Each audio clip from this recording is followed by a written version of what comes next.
Hey, what's up, everybody? It's Pop Anime Comics here from PopAnimeComics.com and the Pop Anime Comics Lounge podcast, where I interview voice actors, comic writers, artists, cosplayers, and professional wrestlers. And today we're going to be talking about Attack on Titan Season 3, Episode 5/Episode 42 of the entire series, Reply.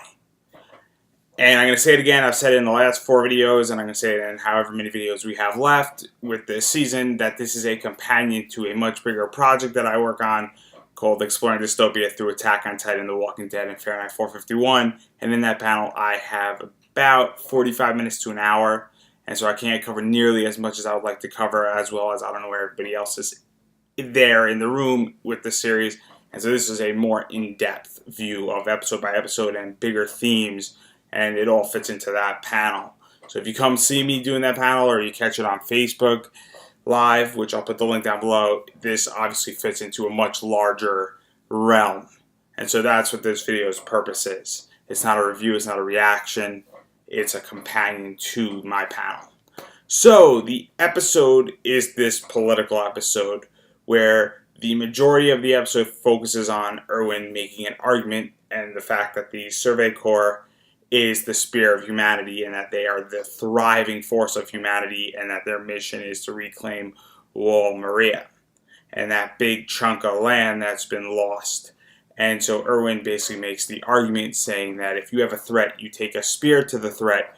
You don't go into the threat and use your defense shields to deal and eliminate the threat. You have a spear, and that's what the Survey Corps is. They are the spear. Furthermore, he argues, and this is a meditating it, where he argues that what would happen if Wall Rose was attacked and breached by Titans? And what would happen, ultimately, there'd be a civil war between the people of Rose Wall and Rose Cinna. And you can run humanity that way, and within days, essentially, there'd be a massive civil war between the two groups as the Titans breach the wall.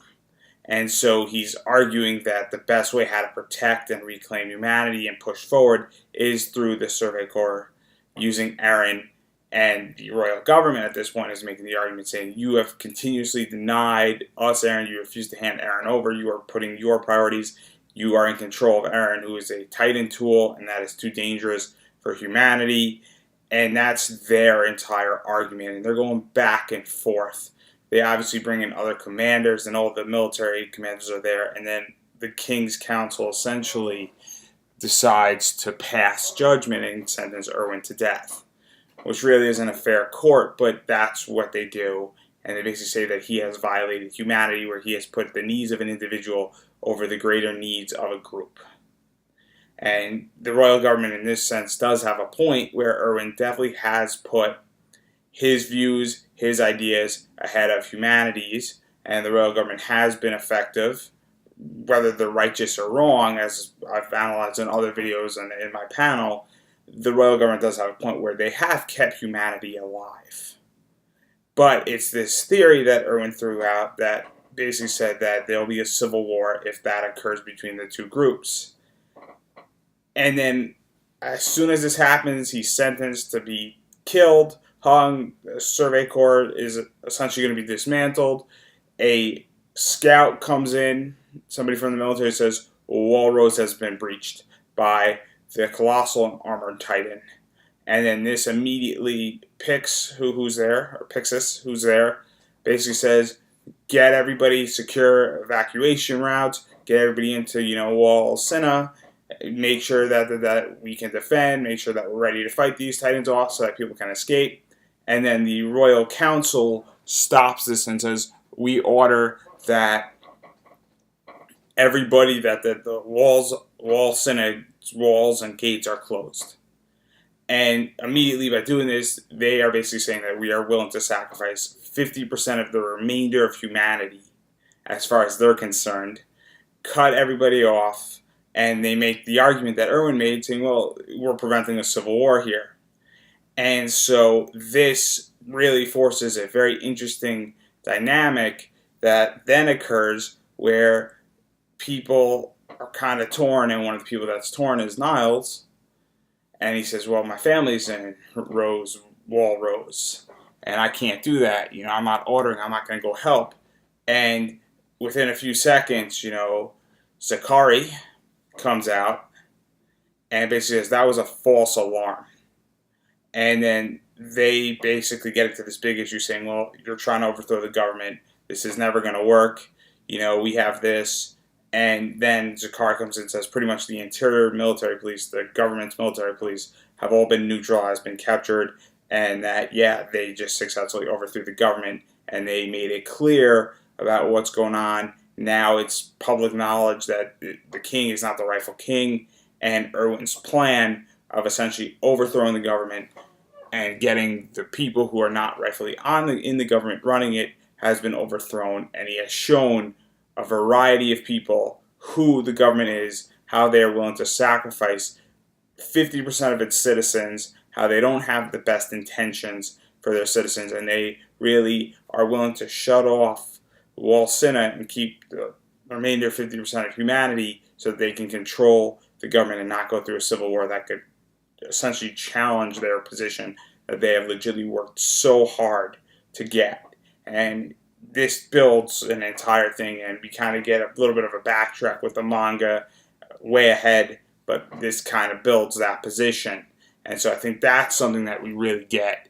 And after all this is done, obviously the government is subdued. They're kind of let out. It's printed in the papers that, they're now looking for the rightful ruler, which is Historia, and they want to put her back on the throne and the rightful ruler. And the royal family is viewed as a hoax. It's printed in the papers. It's obviously spread. Nobility is now not really putting up much of a fight against this new regime that has occurred. But then Zakari and Erwin have a discussion in a wagon, and this discussion really raises questions. And I think it's so interesting what it raises. And one of the things is that Erwin is questioning, did I do the right thing? Did I do the right thing where should I have let the government do whatever they wanted to do?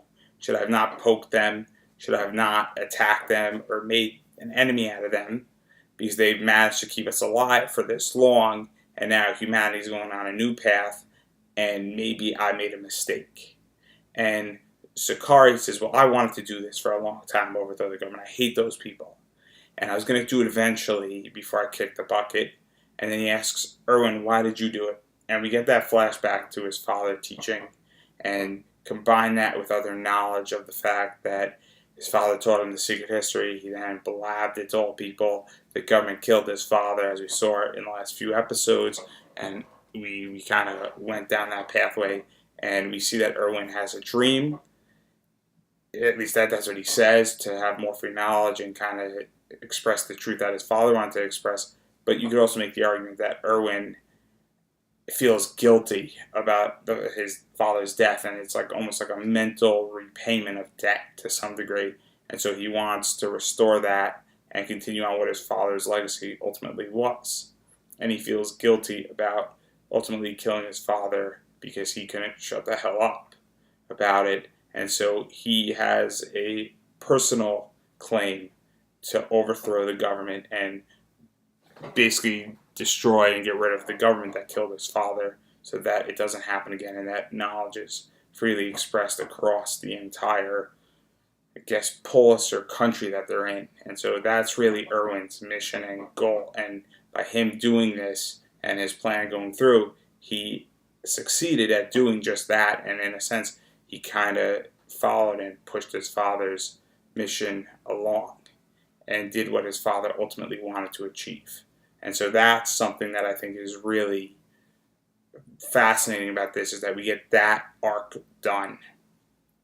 And the show only really focuses a little bit on that detail, but I think it's a really big component to who Erwin is and to why he's doing things. And I think that's something that really, I didn't like that about this episode. And really so far in this thing, this is a big character development. And in the manga, it plays a much bigger role, and it's cleaner. And in the anime, I felt that they just missed it.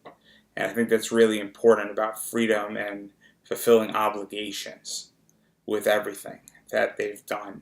And I think this really shows who Erwin is deep down inside. and what he is driven by. And with that, and now with the Survey Corps basically overthrowing the government, the last component that the remainder of this season is going to deal with, there's two more arcs really in this season, but the next arc they're now having to deal with is rescuing of Eren and Historia,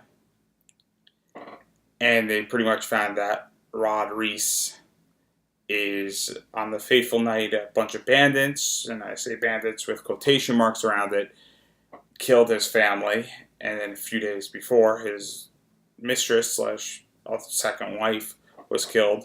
Historia was brought out to the countryside, and now they're all killed and burned in a stone chapel. Stone doesn't burn, in case you didn't know that. I don't know. This sounds completely legit, by the way. And stone doesn't burn, so they burned in a stone chapel.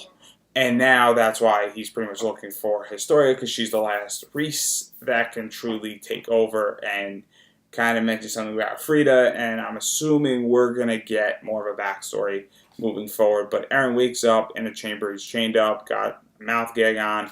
Historia is there, and it's water, and it's somewhere, and it's presumably near the chapel or underneath. And that's pretty much where Eren is. And if the preview gives us any clues, we're going to find out a bunch of history in the next episode. But really, the big takeaway is that they just overthrew the government, and in many ways we get a huge sense of who the government is, why they're doing it, and what they're willing to do to maintain control. And the fact that they want Eren and they're willing to sacrifice 50% of humanity shows a side of the government, and then we also get the other side of who Erwin is and how he is almost fulfilling an obligation, a debt to his father, his dream, and a somewhat form of revenge is the big takeaway out of this episode, the big ideas, and how he's questioning throughout this entire situation after he's done it, did I do the right thing? Because now humanity is going down a new path, and this new path might not be what keeps us alive, where humanity is now going down a path that could extinct us.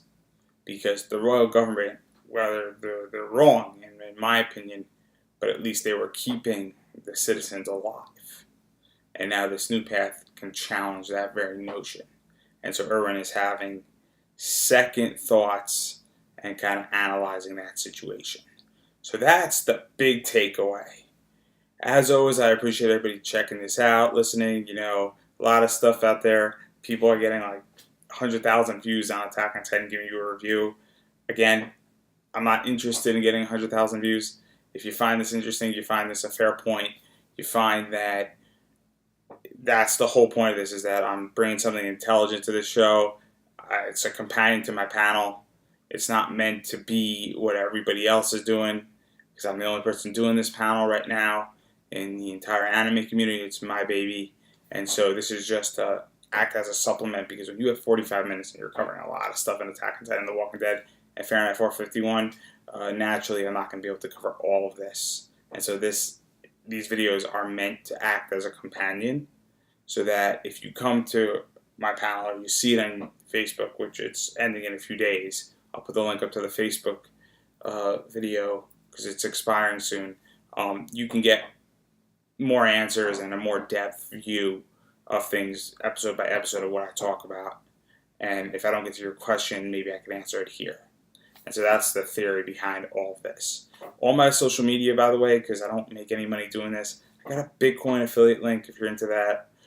You get $10, I get $10 if you spend $100 or more on your first order on Coinbase. So if you're into that, that's a great thing. I mean, it's a 10% return, just like that. Also, you can follow me on Twitter at PopAnimeComics. You can check out my website, PopAnimeComics.com. You can definitely check me out on Facebook, Pop Anime Comics. You can definitely check out my podcast, the Pop Anime Comics Lounge, on iTunes, Stitcher Radio, SoundCloud. Got a bunch of links up there. I'm on Instagram. I post a lot of cool stuff, a lot of Pop Funkos, comic books, anything that I really find interesting on Instagram. I tend to post a bunch of pictures of the same thing, and then I switch and move my collectibles around on Instagram, so I like sharing that. I also, at panels, Just to give everybody a heads up, I have buttons, so good reason to come to my panels. My name is Pop Anime Comics. I'm also known as Andrew Davis. So if you see either one of those names, you can definitely check it out. And I do have that free buttons to everybody who comes to my panels. So that's something that's very cool. And again, I appreciate everybody just checking out what I do here. And I'm happy to talk about Attack on Titan. And remember, Wall Trump, the Titans are going to build it, and they're going to pay for it. So there you go.